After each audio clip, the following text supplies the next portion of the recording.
Hello, I'm Dr. Joe, and today I want to share with you about Dr. Joe. Well, as your coach, I think you need to know your coach a little bit better. And as we connect, hopefully we can make a better world together.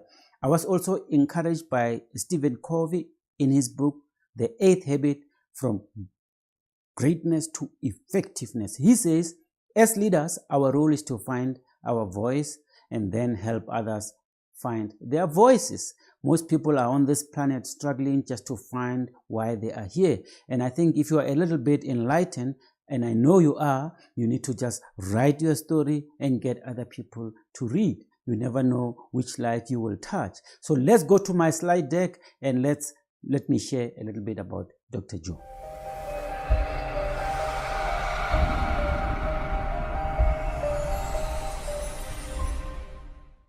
This is an autobiography where I write to share my life story with you, and the book is called Dancing to the Rhythms of Life. Yes, of course, I danced, and I'm still dancing today. The book has about 6 chapters, and I want to just go through it quickly in less than 10 minutes. So I won't talk about all the chapters, but I'll give you sort of a high level summary.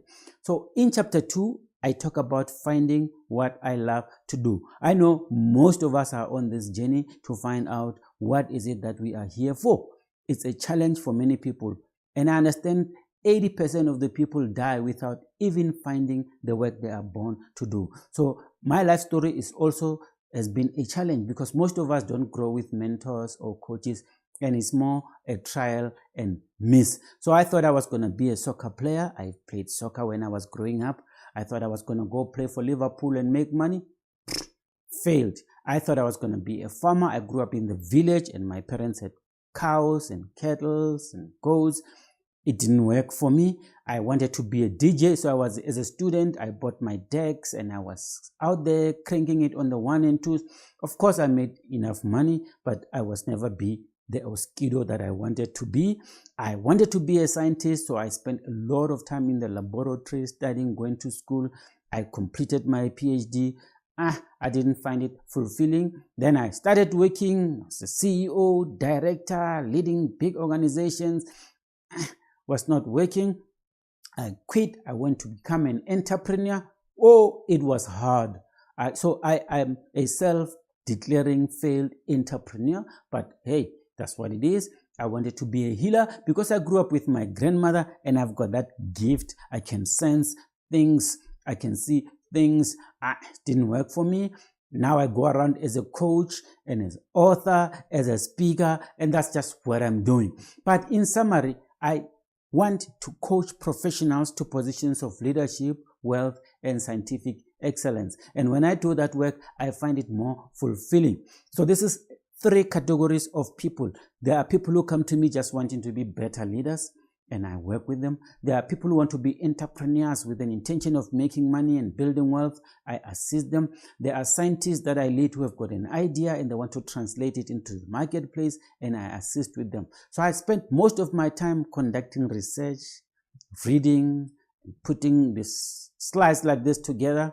I also spend a lot of time in workshops, training and facilitating, and I also sit down one-on-one with leaders or with a team of leaders, coaching and advising them. So this is the work that I find more fulfilling. But this came after a lot of hustling and trying and doing a whole lot of things. So if you don't know what that one thing is, you can integrate your portfolio of passion to make a difference out there. Let's move to chapter 3, where I navigated academic corridors. So like many other people, I'm a conformist. I was born. I spent a lot of time sitting on a desk learning, and then I graduated. Oh, and when I graduated, I was almost 30 or so when I got my PhD. So my academic high education training, I spent some time at Wits. I did my honors at Wits. I did my master's in Washington, D.C. I did my PhD at Penn State. I did my MBA at UCT. Then I went to Harvard to do my AMP. So, and then when I finished, I started coaching and facilitating, and then I went to learn to become a better facilitator, assessor, and moderator. I don't know where this journey is going. I'm thinking of going for another PhD more in psychology. I'm now interested in working with people and understanding how human beings engage with each other. So in general, or in total, I spent about 14 years in 5 different universities. And the good part of it is I never paid for my studies. And I want to thank these people who are on the slide, who assisted me, who believed in me. And I want to say to young people out there, if you are determined to make a difference and pay the price and work hard and pass well, you will always find someone who will pay for you. So having money or not having money is not an excuse. Money is out there and is plenty, and you can attract it to you.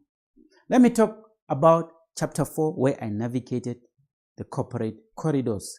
I worked for about 20 years in my life in 9 different companies. I worked for Penn State as a teaching assistant.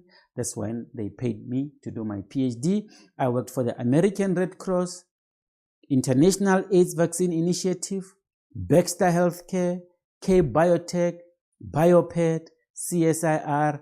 I started a company and worked for myself as an entrepreneur.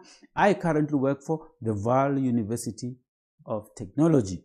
I don't know what I'm going to do, but these are the companies that I work for. So 20 years of experience in these science and technology companies.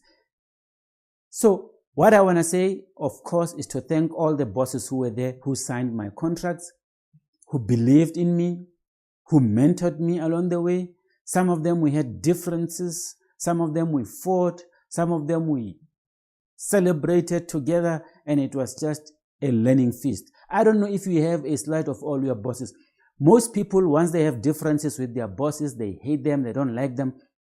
There's no point in hating. Remember, in my book, Finding Your Sweet Spot, there's no justified resentment. You need to love and celebrate and thank. So I want to thank all these people for supporting and having trust in me.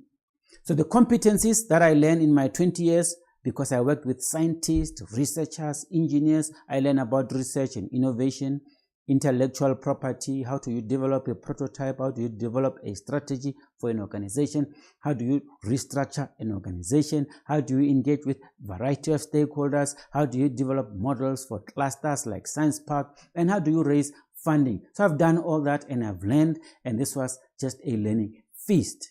Let me tell you about chapter 5, about my entrepreneurial journey. Well, I'm an entrepreneur at heart, and I believe that if you are a full-time employee, you work for about 5, 8, or 10 hours. The other 8 hours you must enterprise, because let's be real, you can't survive on one income. So I've got a family business that I started with my father back in the days, is still running. I've got Mazoza Entertainment as a company where I entertain and educate and motivate. I've got a company that I co-funded with my partners called Peukura. This is where we invest in startup companies, we incubate, we mentor them. And I've got a property portfolio where I buy and sell and rent and all that stuff. So that's just the portfolio. But my entrepreneurial journey started way back in the days. This was me in 1995 as a DJ at someone's wedding. This was me when I was a student in the USA teaching them about Zulu dances. They didn't know that I was from Limpopo and I knew nothing about the Zulu dances, but I danced and they paid me. This is me doing fashion show. This is me with my boys. Quite suckus. We were dancing out there and making some money. So you can become an entrepreneur. It's easy to make money, really. I write books. These are the 4 books that I've written, that I've completed. I'm working on my 5th one. This is just my entrepreneurial journey. I will explain the details of the book in another video. These are the seminars that I do. And most of the seminar I talk, my flagship programs are Achieving Your Greatness, Finding Your Sweet Spot, 21st Century Leadership, the 4th Industrial Revolution, and so forth. And they tell me that my workshops are engaging, informative, and enjoyable. But to do that, you need to read and read and read. So I've got a very impressive library. I spend most of my time reading. I don't do too many things, and I just enjoy. And I believe that books will transform you and help you to build a better future. So currently, I work as Dr. Joe, Inspiring Greatness, as a speaker, as a coach, as a strategist. This is my work, the work that I was born to do, and I have a job and I'm grateful for it. I work for the Vaal University of Technology at their Science and Technology Park, and what a privilege.